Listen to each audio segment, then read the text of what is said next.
Alors, qu'est-ce qu'on va faire en attendant que les premiers arrivent? Eh bien, déjà, je vais me présenter. Je suis Olivier Martineau, je suis le fondateur de Churniro et avant de fonder Churniro, il y a pas tout à fait 1 an maintenant, j'ai fait fonctionner 2 startups. Une qui s'appelle, 42 Store, qui est une solution de e-commerce qui aurait bien aimé voulu concurrencer Shopify, et une deuxième qui s'appelle Spread, qui existe toujours, que j'ai revendu, et 42 Store existe toujours d'ailleurs aussi.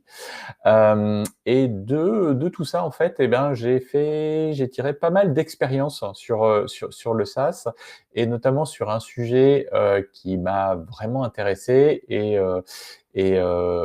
sur lequel j'ai pas mal bossé, c'est tout ce qui est KPI, analyse des KPI, pricing. Pour vous donner un exemple, sur ma dernière startup, Spread, en 10 ans, je pense qu'on a changé 10 fois de pricing, dont 4 fois de façon majeure, quoi. Et on a dû multiplier notre prix par 10. Je pense qu'on a dû commencer à 29 euros et on a été jusqu'à 350 euros d'ARPU, en gros. Donc, je vous donne un petit peu une idée de ce qu'on a fait chez Spread. Alors, qu'est-ce que je voulais vous dire? On a un petit mode questions-réponses. Donc, vous pouvez poser des questions. Il y a une petite bulle.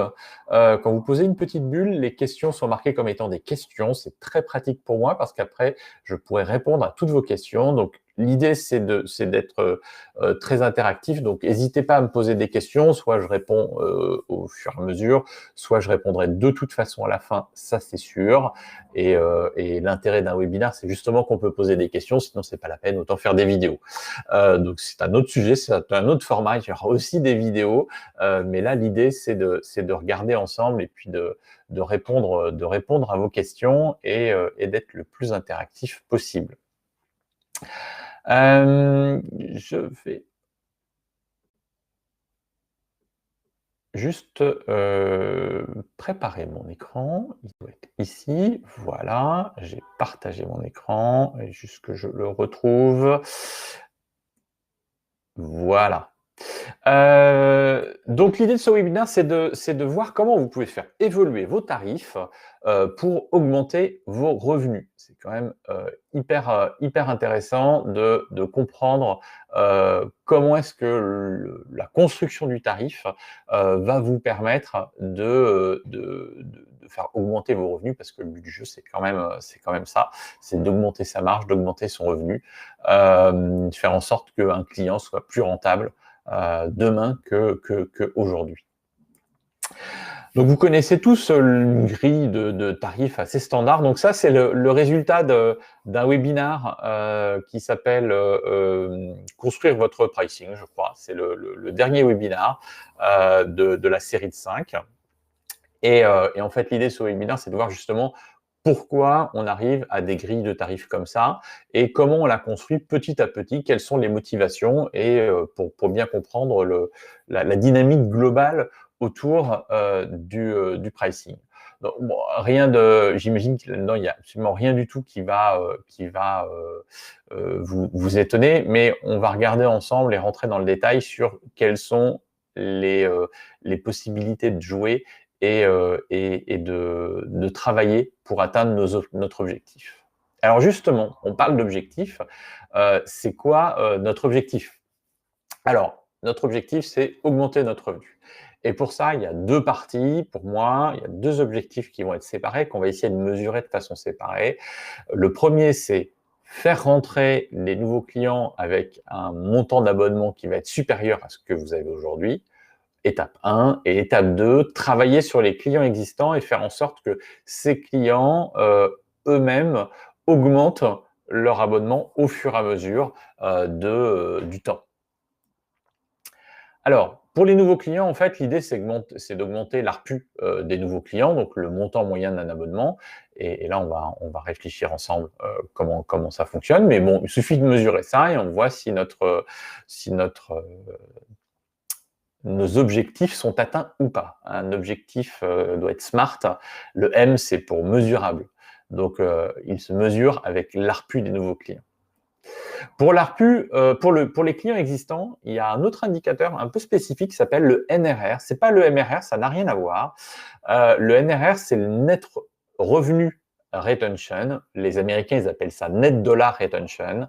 C'est la capacité de votre business model à être de plus en plus gros sans que vous ayez de nouveaux clients.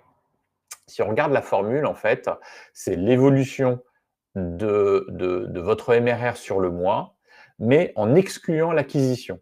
Donc, en regardant les upsells, les downsells et le churn. Donc, on exclut l'acquisition. Donc, naturellement, sur les clients existants, qu'est-ce qui se passe et comment ça progresse. Si vous êtes supérieur à 100, c'est super. Ça veut dire que déjà, votre revenu, les augmentations de revenus compensent le churn, ce qui est très très bien. On a forcément du churn, mais ça veut dire que les upsells compensent le churn et qu'il n'y a pas trop de downsell. Et les meilleurs business, en fait, ont des NRR à 110. 110%, c'est-à-dire que tous les mois, leur business grossissent de 10%. Et si on voit ça comme ça, c'est en fait énorme. C'est-à-dire que tous les ans, naturellement, en gros, ils doublent. Ouais, c'est vraiment des très très bons business. Quand il y a des modèles qui sont très très bien construits ou des services qui sont vraiment très très intéressants, très forte croissance. Donc voilà, le NRR, il est super intéressant pour mesurer ça, cette capacité qu'a votre business model à s'auto-entretenir et à croître tout seul. Alors là, l'idée, c'est justement, mais par quel miracle mon pricing fait-il évoluer mon ARPU et mon NRR, pas mon MRR. J'ai fait une faute, mon NRR. Donc, enfin non, mon MRR en fait, mon MRR global, bien sûr, sans qu'on ait besoin d'acquérir de nouveaux clients.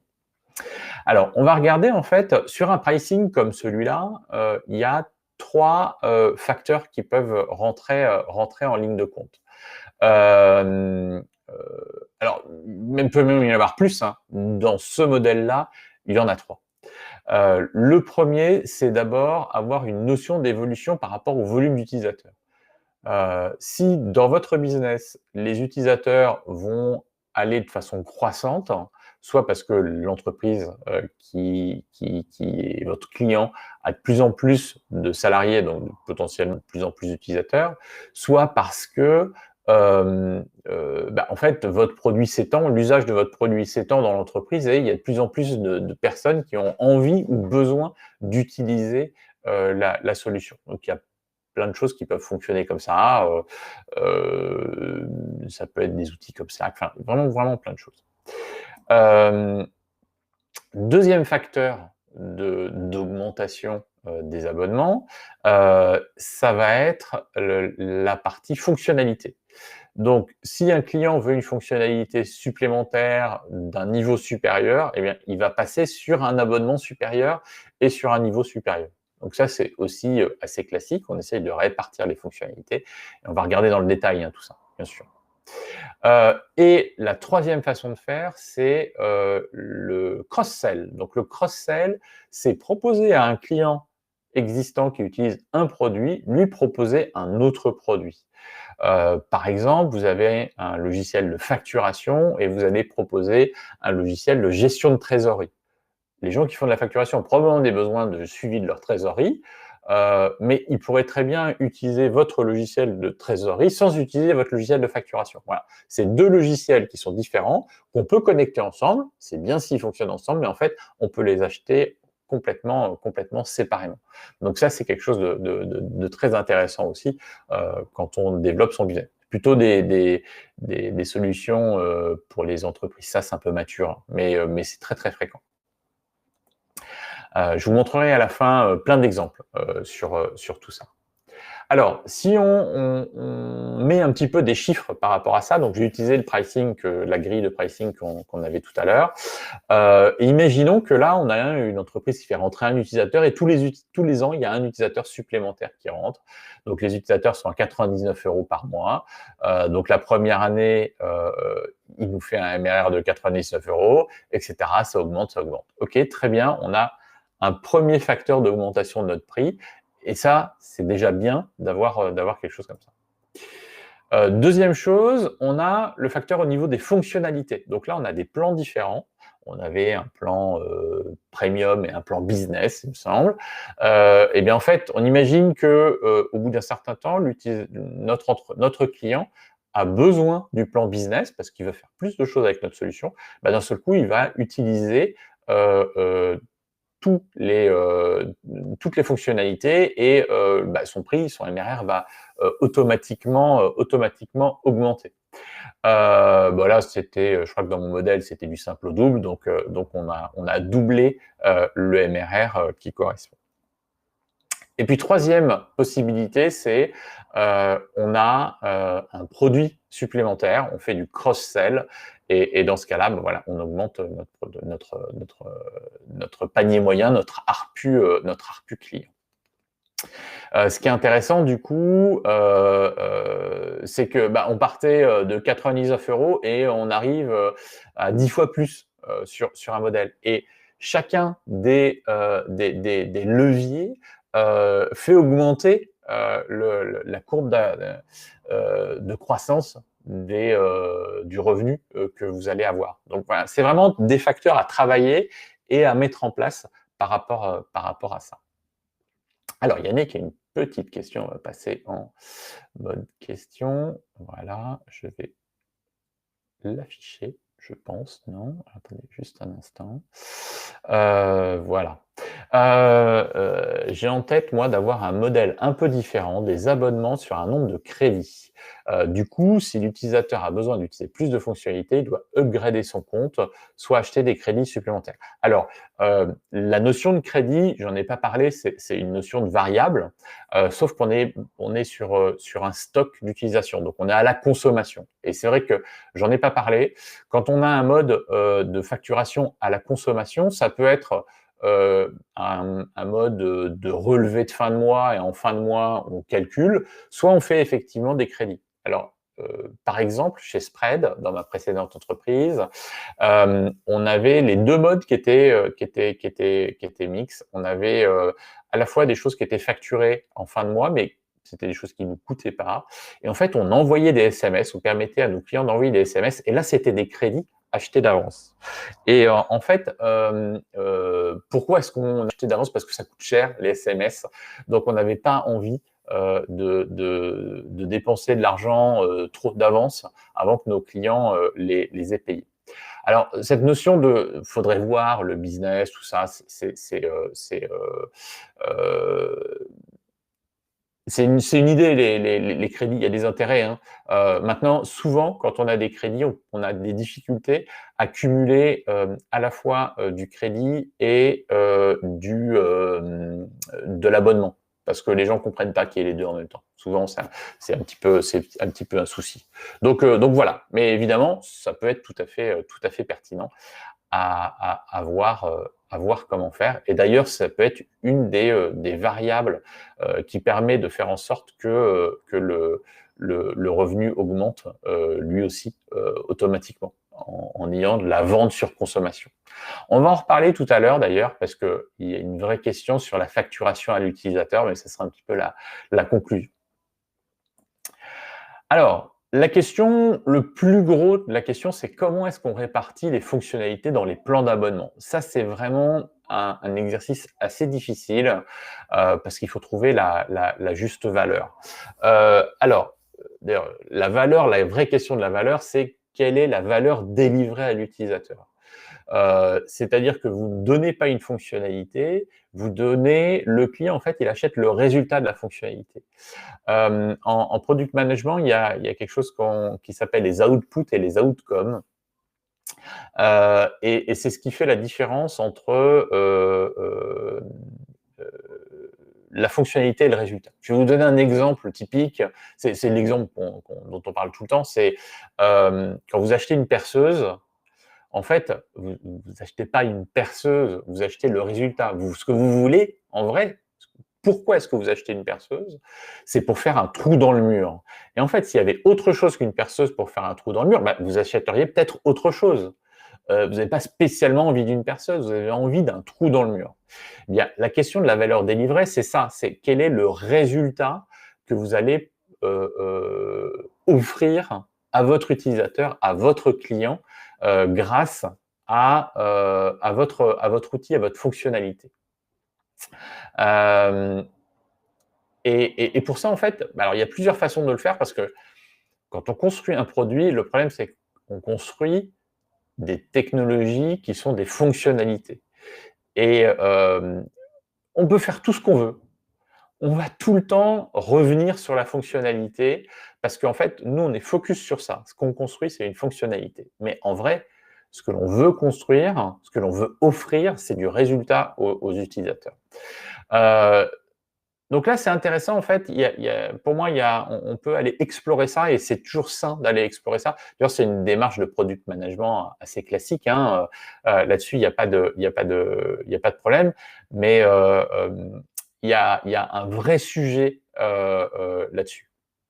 Donc, le premier, c'est d'abord discuter avec l'utilisateur, faire des entretiens. Qu'est-ce qu'ils obtiennent comme résultat avec l'outil, comment ils l'utilisent, pour faire quoi. Donc là-dessus, il y a vraiment plein de choses qui sont intéressantes autour de ça. Passer du temps à discuter avec les utilisateurs, de toute façon, c'est toujours super, super intéressant. D'ailleurs, plein de fois, ils vont dire, mais moi, j'aimerais faire ça, j'aimerais avoir ça comme résultat, je n'arrive pas à l'obtenir avec votre outil. Là, ça vous donne des idées de fonctionnalités et des choses. Deuxième chose, étudier les données d'usage. Et ça, c'est aussi super intéressant parce que quand on regarde l'usage des fonctionnalités, on peut se rendre compte qu'il y a des choses qui sont utilisées, des choses qui ne sont pas utilisées. Ce qui est intéressant, c'est de dire, tiens, il y a 50% des utilisateurs qui n'utilisent pas cette fonctionnalité, comment ça se fait? Est-ce que ça apporte pas de valeur pour eux? Alors, est-ce que c'est uniquement pour eux? Est-ce que c'est pas pour eux? Voilà, là, il y a des vraies questions à se poser aussi autour de tout ça. Mais pour autant, mesurer, en fait, c'est super, super important. Et puis le troisième sujet, c'est tester. Alors ça, c'est assez drôle. Il y a en product management, il y a ce qu'on appelle les fake d'or. Les fake d'or, ça permet de voir si des utilisateurs sont attirés par une fonctionnalité. Et l'idée de ça, alors, il y a des limites, hein, on ne peut pas en faire trop souvent. Mais si vous avez envie de vous dire, tiens, est-ce que si je faisais ça, mes utilisateurs seraient prêts à payer pour? En fait, vous mettez un bouton dans votre site, achetez la fonctionnalité Intel, et puis vous mesurez combien il y en a qui sont mis en place, qui ont cliqué dessus, combien ont été prêts à acheter la fonctionnalité. Donc voilà, ça permet de voir quand il y a des choses qui délivrent de la valeur ou pas, ou qui sont attractives pour les clients. Donc cette notion de valeur délivrée, à quoi ça va servir? En fait, c'est que derrière, effectivement, vous allez pouvoir répartir les fonctionnalités. Parce que même si les utilisateurs, ils achètent un trou dans le mur, à un moment, ils vont comparer quand même des fonctionnalités et ils vont essayer de voir les outils qu'ils achètent. Alors moi, en gros, j'ai 3 pistes à vous donner par rapport à ça. La première, c'est effectivement trouver des fonctionnalités qui vont apporter une valeur supplémentaire. Alors, j'ai mis additionnel, mais c'est ça l'idée, c'est que dans le premier niveau de plan, il faut en donner quand même assez en termes de fonctionnalités pour que les gens trouvent de la valeur. Mais pas trop pour qu'ils aient quand même envie d'acheter le niveau supérieur. Et voilà, c'est un équilibre qui est assez difficile à mettre en œuvre et qu'il faut regarder. Alors là-dessus, il y a une question de progressivité dans l'usage qui est intéressante. C'est-à-dire que souvent, quand on commence à utiliser un outil, on a un premier niveau de fonctionnalité, un premier niveau de besoin, et puis après, on peut aller plus loin et on peut avoir besoin d'autre chose. Je vais vous donner un exemple. Quand on utilise un outil de gestion de ticketing, de demande de clients, par exemple, moi j'ai beaucoup utilisé Front, et dans Front, il y a tout un tas de fonctionnalités de base qui vous permettent de vraiment très bien faciliter la gestion des demandes clients, des emails entrants, des formulaires, tout ça, ça marche super bien. Et puis à un moment, vous allez avoir, au fur et à mesure que vous allez développer l'usage, eh bien, vous allez vouloir mettre en œuvre des choses un peu plus spécifiques, des paramétrages un petit peu plus fins, par exemple avoir 2 équipes différentes et puis pouvoir dispatcher par équipe, avoir une gestion du SLA, du temps de réponse, avoir des statistiques sur du SLA, des choses qui vont être une question de maturité que vous allez avoir dans l'usage. Et bien ça peut être dans un plan supérieur. Parce qu'au début, vous ne serez pas prêt à payer pour cette fonctionnalité. Et puis, à partir d'un moment, bah ouais, ok, ouais, cette fonctionnalité-là, elle est super intéressante, je la veux. Pour moi, elle est importante. Voilà. Donc, il y a vraiment une question de maturité dans l'usage. Plus de progressivité dans l'usage, c'est une question de maturité. Et puis après, il y a des fonctionnalités qui peuvent être uniquement pour certaines cibles de clients. Alors là, ça pourrait être des options qui seraient activables sur n'importe quel produit. Après, là, il y a vraiment quelque chose d'un petit peu à faire attention quand on travaille quand on parle de choses qui sont sur des cibles clients. C'est de faire en sorte de ne pas faire des fonctionnalités qui soient là pour 10% des clients. Ça, c'est la mort d'un SaaS. On accumule les fonctionnalités qui ne sont pas utilisées par les clients et puis il faut les maintenir. Faut travailler dessus, faut former, faut faire de la documentation, tout ça, et ça coûte très cher. Et puis à un moment, il va falloir la migrer sur une nouvelle plateforme quand on va faire des migrations technologiques. Donc attention sur ces notions de fonctionnalités spécifiques pour des cibles clients. Souvent, ce qui fait aussi la différence dans des pricing, ça va être tout ce qui est notion d'accompagnement. Alors, typiquement, le niveau de support technique, comment votre support technique va être accessible, eh bien, dans les plans, ça ne sera pas le même. Souvent, dans le freemium, c'est une gestion dite de communauté dans un forum. Après, vous allez avoir un niveau par email et puis éventuellement un niveau par chat ou par téléphone. C'est des choses qui seront possibles. On peut aussi avoir une notion d'accompagnement, d'onboarding un peu plus premium pour vous aider à faire les configurations de départ avec du customer support, customer success plutôt que support d'ailleurs, customer success qui va être dédié, c'est-à-dire que vous allez avoir tout le temps la même personne qui va vous accompagner. Ça, c'est typiquement des fonctionnalités, des notions d'accompagnement premium qui sont dans les plans premium. Et puis j'ai mis de la formation éventuellement, mais des fois il y a des plans de formation même qui sont automatiques, qui ne sont pas forcément individuels, qui sont accessibles uniquement à partir d'un certain niveau de prix. Donc voilà, ça c'est l'accompagnement, c'est troisième grande catégorie de choses qui vont faire en sorte que vous allez avoir des plans différents. Et puis après, il y a vraiment les trucs un petit peu spécifiques qui sont pour les clients dits entreprises. Donc tout ce qui est client entreprise, c'est plutôt des grosses boîtes.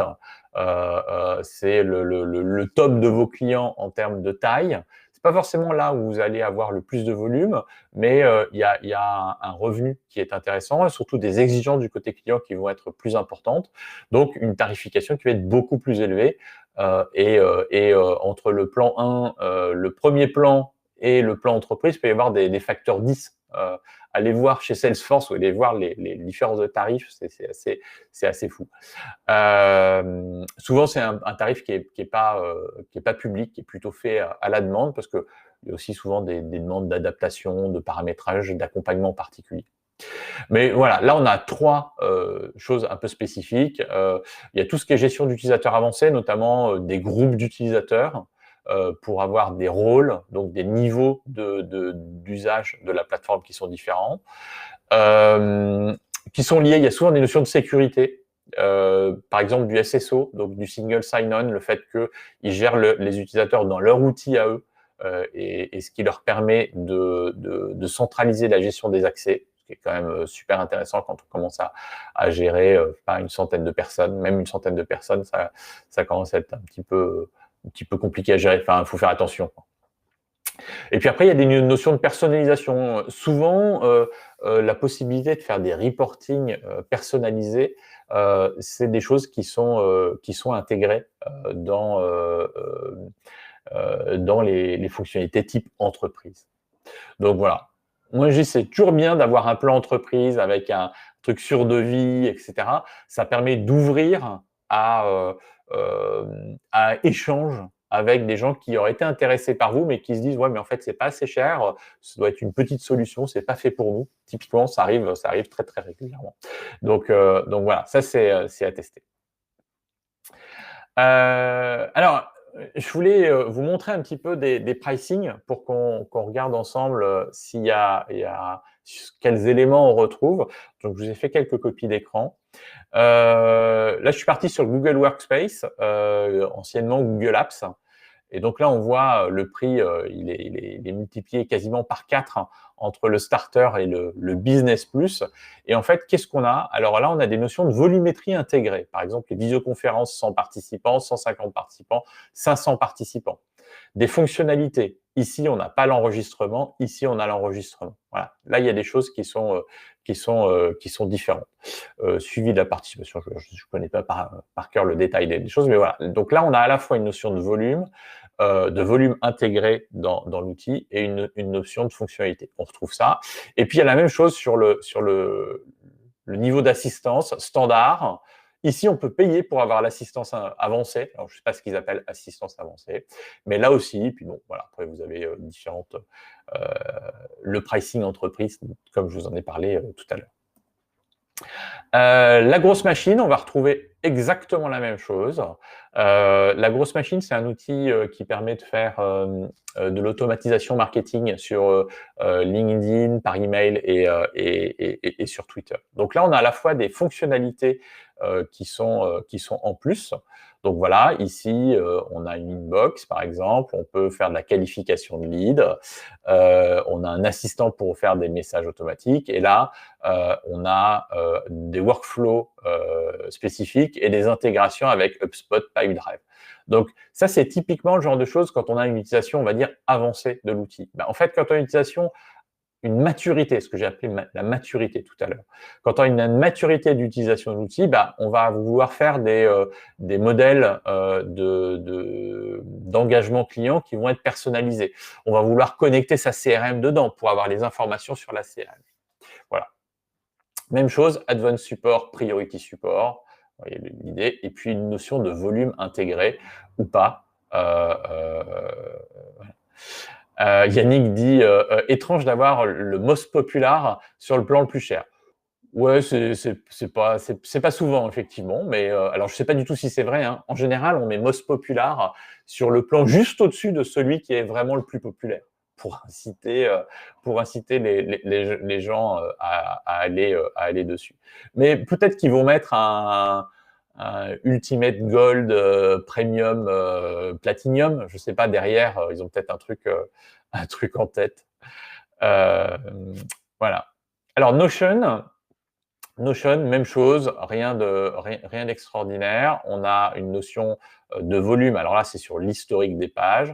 On a une notion d'invité supplémentaire. Et puis là, on va avoir des fonctionnalités plus orientées entreprise. Donc le SSO, des espaces privés, l'export PDF de masse. Alors, je ne sais pas pourquoi ils l'ont mis là. Moi, je l'ai jamais utilisé, j'en ai jamais vraiment eu besoin, mais peut-être que c'est utile. Puis des données analytiques. Souvent, les entreprises ont besoin de plus de data, plus de compréhension de l'usage, tout ça. Donc, tout ce qui est données analytiques, c'est souvent dans des plans supérieurs. Donc, ça peut aussi vous donner des idées par rapport aux besoins de vos clients. Et Notion vient de lancer un cross-sell. Donc, ils ont mis de l'IA dedans. Donc, Notion ont développé un module type ChatGPT, enfin, pas tout à fait, mais qui permet de créer des choses.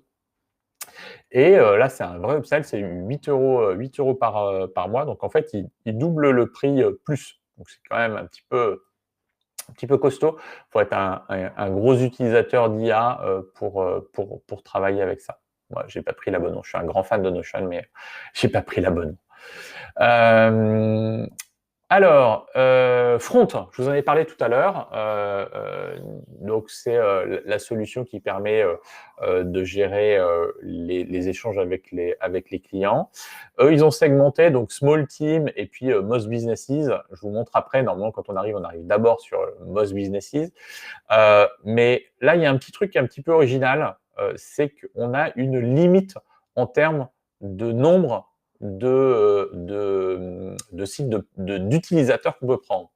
Et ça, c'est assez intéressant. C'est quelque chose qu'on voit régulièrement, qu'on commence à voir. C'est-à-dire qu'on a des niveaux d'abonnement qui sont limités en nombre d'utilisateurs. Donc là, celui-là, c'est minimum 2 utilisateurs, maximum 10. Au-dessus de 10, vous ne pouvez plus accéder à ce tarif. Vous êtes obligé d'aller sur le tarif supérieur. Vous passez de 19 à 59 quand même. C'est pas tout à fait la même chose, mais on va dire que normalement, c'est que quand vous avez 10 utilisateurs, vous allez trouver beaucoup plus de valeur dans l'usage de l'outil. Et du coup, bah, pourquoi pas en fait effectivement aller chercher une tarification supérieure. Et eux, ils font un tarif minimum. Donc là, c'est minimum 5, 20 et 50. 50 fois 230 $, ça commence à être pas mal. Alors, j'ai pas mis tout le détail des fonctionnalités. Il y a évidemment une répartition des fonctionnalités. Ils ont beaucoup fait évoluer le pricing. Chez Spread, on était concurrent, on n'était pas concurrent du tout. On était client de Front. C'est un super outil. Ils ont vraiment bien bossé. Ils ont considérablement augmenté leur prix depuis le début. Ça pique un petit peu, mais en fait, bah voilà, c'est comme ça qu'on fait une startup qui gagne de l'argent. C'est comme ça qu'on fait une startup qui a un NRR positif. Front ils ont publié beaucoup de choses sur leur levée de fonds notamment, et je crois qu'on voit leur NRR. Et ça, c'est assez intéressant. C'est hyper bien construit leur pricing. Et ils sont chers. Ce qui est bien, c'est bien d'être cher. YouSign, un petit Normand. Alors, YouSign donc fait de la signature électronique. C'est un gros acteur de la signature électronique en France maintenant. Et eux, en fait, ils ont un nombre d'utilisateurs maximum aussi. Donc, vous voyez, sur le premier plan, donc là, c'est vraiment un tout petit plan, il n'y a qu'un utilisateur, et puis d'ailleurs que 10 signatures, et puis après, on va jusqu'à 10 utilisateurs. Et si on a plus de 10 utilisateurs, mais en fait, on est sur du besoin spécifique, et là, ils vont aller sur un accompagnement plus entreprise. Donc, typiquement, là, c'est la tarification entreprise. Voilà, donc sur les exemples de plans, je ne sais pas si vous avez des questions sur les différents plans qu'on a vus. C'est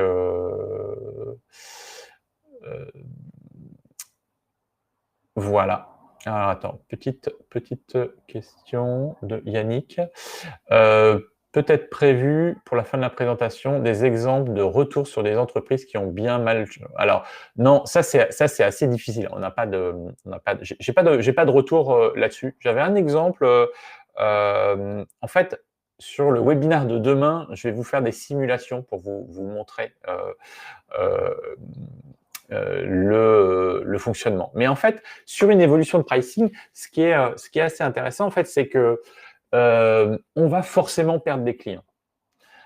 C'est normal et c'est même naturel parce qu'en fait, il y a tout un tas de clients qui utilisent votre produit, mais qui n'y trouvent pas de valeur suffisante, en fait. Donc, ils sont abonnés, ça leur coûte pas trop cher, donc ils restent abonnés. Mais en fait, la question, c'est est-ce que c'est des vrais clients pour vous? Est-ce que c'est des bons clients? Est-ce que de toute façon, ils vont pas finir par churner?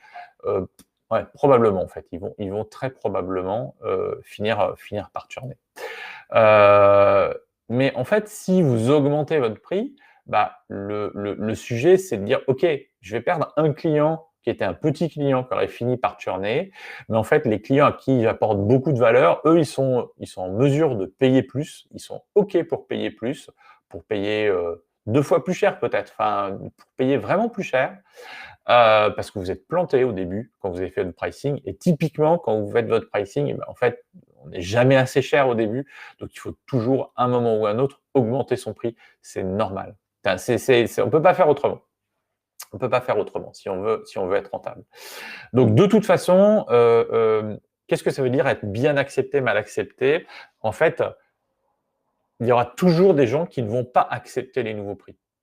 C'est sûr, c'est sûr. Il y a toujours des gens qui vont râler, mais il faut avoir une vision globale de l'évolution de son prix et de dire, bah, en fait,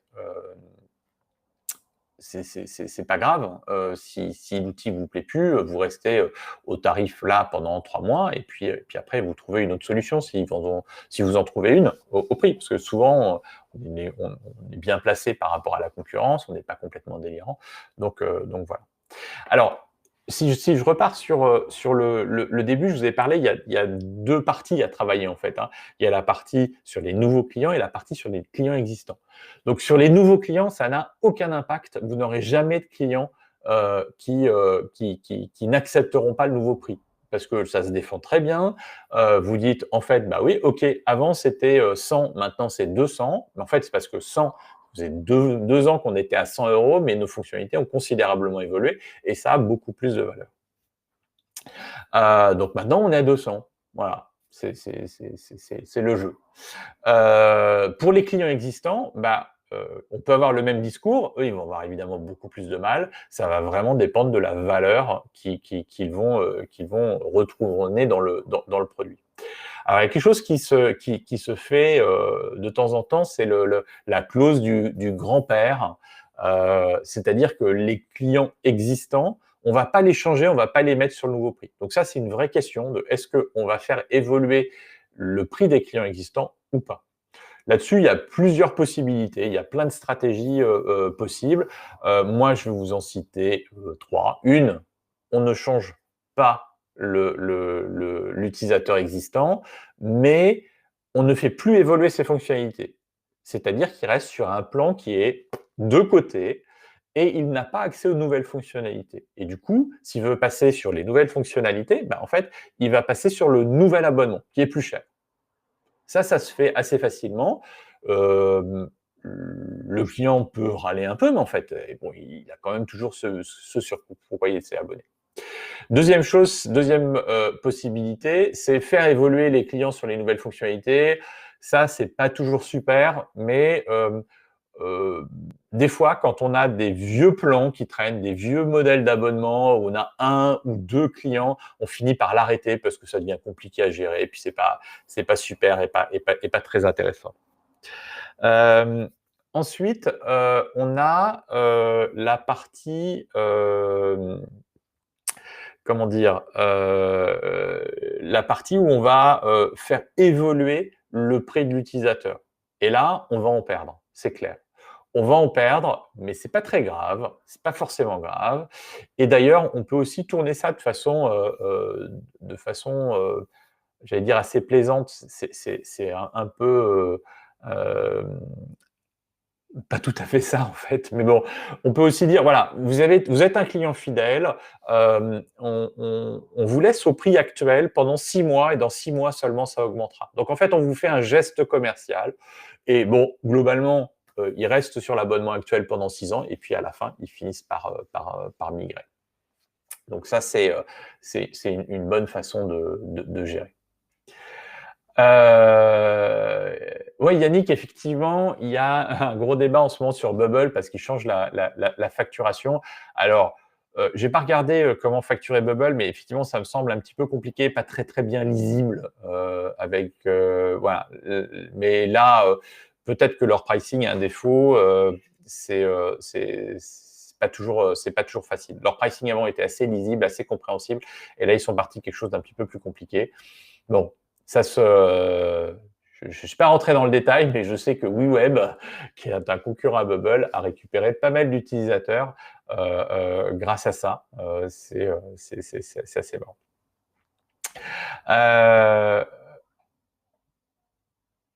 Voilà. Alors, on partira sur les questions tout à l'heure, il n'y a pas de souci. Je voulais juste vous remontrer la suite. Il y a une vraie question, ça c'est sur la question de la facturation à l'utilisateur. Je vais vous poser ce sujet-là parce que c'est quelque chose sur lequel il faut réfléchir et il n'y a pas de solution miracle. C'est quelque chose qui est en cours de migration. En fait, la facturation à l'utilisateur, c'est un peu déjà, c'est quelque chose d'historique et par facilité. Avant, le logiciel se vendait sur des boîtes, sur des CD. On achetait une boîte, on achetait un CD et on l'installait sur un ordinateur. Et en fait, c'était une vente au poste. Donc, à l'ordinateur. Chaque ordinateur devait avoir sa licence logicielle. Vous achetiez un Excel, vous achetiez un Excel par ordinateur. Alors, depuis qu'on a fait du SaaS, qu'on est passé sur le modèle SaaS, la technologie SaaS, on va dire, parce que dans le SaaS, il y a deux choses. Il y a un, le business model qui est sur abonnement, et deux, la technologie qui est utiliser un logiciel dans son navigateur. Donc, depuis qu'on utilise un logiciel dans notre navigateur, eh bien, en fait, la notion de poste n'a plus de sens. On utilise un logiciel sur son ordinateur au bureau, on va utiliser le même sur son téléphone, sur sa tablette. Enfin, ça n'a plus de sens de facturer au poste. Donc en fait, la transition à l'utilisateur était assez naturelle. On se dit voilà, si on peut plus facturer au poste, on va facturer à l'utilisateur. Ok, pourquoi pas, ça a du sens, et d'ailleurs ça marche, c'est un standard. Beaucoup de gens travaillent là-dessus. Mais il y a quand même un grand mais là-dessus. Nos logiciels sont censés rendre les utilisateurs plus performants. Donc faire en sorte qu'ils traitent plus de données, qu'ils génèrent plus de valeur qu'avant. Et avec l'IA générative notamment, maintenant, on va dire que ça va repousser encore cette notion de productivité de façon exacerbée. Donc il y a un vrai sujet là-dessus de voir comment est-ce qu'on va facturer différemment le produit. Et du coup, de faire payer à la performance. Je suis désolé, il y a une petite erreur sur un truc, ça c'est un mauvais copier-coller. De faire payer à la performance et donc de faire payer à la valeur délivrée. Je vais vous donner un exemple. Par exemple, chez Cegid, qui font des logiciels de comptabilité pour les comptables, en fait, ils ont intégré de l'intelligence artificielle dans la compta. Ce qui fait que déjà, ils ont de l'OCR, donc de l'OCR, c'est déjà de l'IA. Donc l'OCR va reconnaître les factures qui vont être scannées par le client. C'est-à-dire que le client déjà va scanner lui-même ses factures. Il va les envoyer dans le logiciel Cegid. Le logiciel Cegid va reconnaître la facture, lire les montants, lire les dates, et il va créer automatiquement l'écriture comptable. Et en fait, tout ça, c'était des choses qui étaient faites par les assistants comptables avant. Et donc, du coup, un assistant comptable, maintenant, il va perdre beaucoup moins de temps sur toute cette partie-là.